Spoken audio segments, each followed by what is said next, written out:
project is a retrospective cohort study, which means what we're going to do is we're going to be using an existing clinical data source and compare patient outcomes before and after the COVID pandemic to understand how the pandemic has disrupted care for HIV, diabetes, and cardiovascular disease patients. Our data source is coming from sites supported by Partners in Health, which is a nonprofit global health organization that seeks to provide equitable access to healthcare for all. And so across many of the countries that they support, PIH-supported sites are using an open MRS-based electronic medical record system, or EMR, to inform and shape programs for their chronic care patients. What we're going to do is we're going to take this EMR data, combine it, and harmonize it from 4 countries. And those 4 countries are Haiti, Malawi, Mexico, and Rwanda. This project marks the first time that PIH has combined EMR records from multiple countries into a single research study. Collaborating with researchers from 4 countries and ensuring that the data can be shared and harmonized for analysis involves not only a high level of technical skills, but also a huge investment in developing relationships, as well as developing data sharing and data storage processes. And so a key factor that has allowed us to address this analysis has been the support from the larger PIH cross-site COVID-19 research network. Right now, we still don't really understand the full impact of the COVID-19 pandemic on patients with chronic illnesses, and it's particularly true in low-income settings. As you might recall, at the start of the pandemic, many in the global health community were making dire predictions about how poorly low-income countries would respond. However, as we now know, many of those low-income countries were able to really effectively implement strong pandemic control strategies. Similarly, right now, I think our current assumption is that chronic care patients have universally experienced major gaps in care during the pandemic, and that these gaps have resulted in poor health outcomes. However, I know that my clinician colleagues have been implementing many novel strategies which could have mitigated these effects. What we're hoping is that by looking at 3 types of chronic care patients across 4 countries, we can first provide real empirical evidence on the actual impact of the pandemic on chronic care patients globally. Second, identify where gaps have occurred and use this evidence to provide targeted support to those specific programs.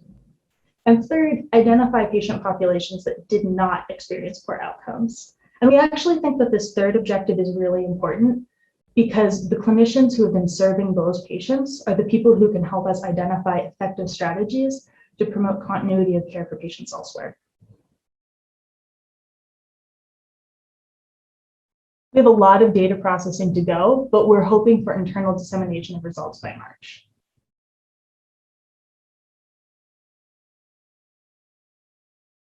For me, as a global health researcher, my #1 priority for health data science is to invest in the educational opportunities and long-term mentorship opportunities for the analysts and statisticians in low and middle income countries. I live and work in Rwanda, and I'm constantly surprised by the enthusiasm for research here. At the same time, despite this enthusiasm, there just aren't enough analysts who can meet the demands that are being placed on them. So ultimately, I really believe that investing in the careers of these analysts is going to be the best way to ensure that the people with the right skills are in the right place at the right time. And that's what's going to enable us to address any emergent health crises. The second priority for the field for me is to reflect on whether data science is moving in a way that promotes global research equity. So open access data is a great example of this. I think in principle, it's a really great thing and a really powerful tool. In practice, creating and publishing those open access data sets creates a huge burden for the research team. And then once the data is published, it becomes most accessible and most useful to those who already have surplus analytic resources. This dynamic, I think, can really disadvantage anyone who's working outside of a large research institution, and I worry that it can especially disadvantage researchers in low and middle income countries.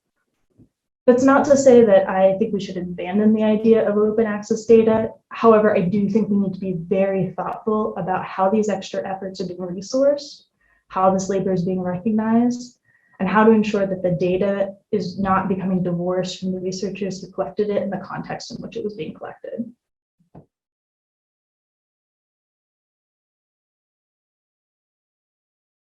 Absolutely not. Our research question really relies on the data sharing from those 4 countries that I mentioned before.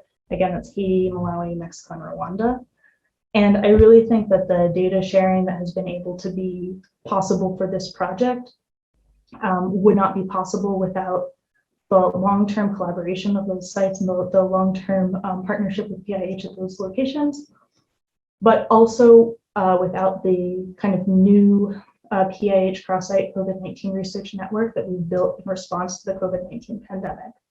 And so this is a new organization that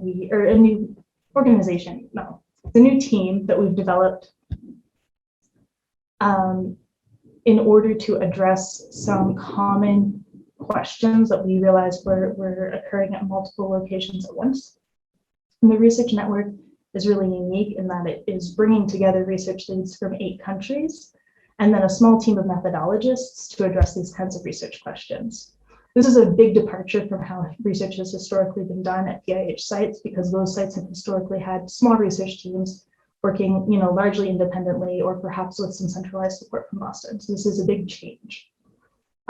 This has been a really challenging collaboration to get off the ground in the middle of the pandemic, of course, but also it has already become a really incredible resource.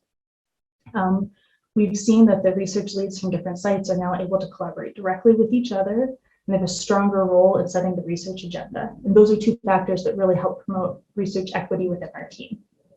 The other cool thing has been that we've been able to build on cross-site learning, and that means that our research tools that we develop in one site can be quickly shared and adapted with other sites.